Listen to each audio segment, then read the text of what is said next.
Non ci può essere pace senza rispetto dell'ambiente.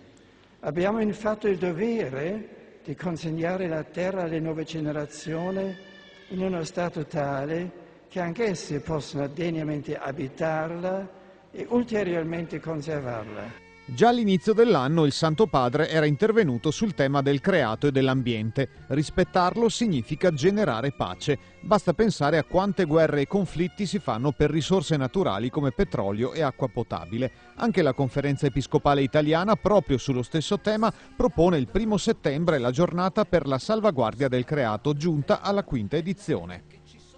Io credo che questa della sensibilità verso la salvaguardia del creato sia una sensibilità che è venuta maturando anche nella Chiesa Cattolica in questi ultimi decenni e trova molta corrispondenza in tante persone. È un problema evidentemente che riguarda tutti gli uomini e, come dice la Gaudium et Spes, i problemi che riguardano gli uomini trovano eco nel cuore e nella coscienza della Chiesa.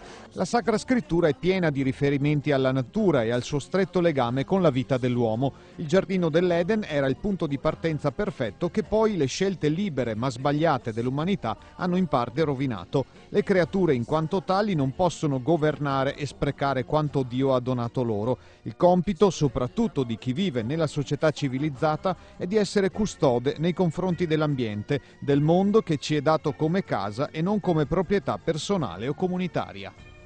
Io mi auguro che anche questa giornata valga a far crescere questa sensibilità verso il creato e la responsabilità conseguente.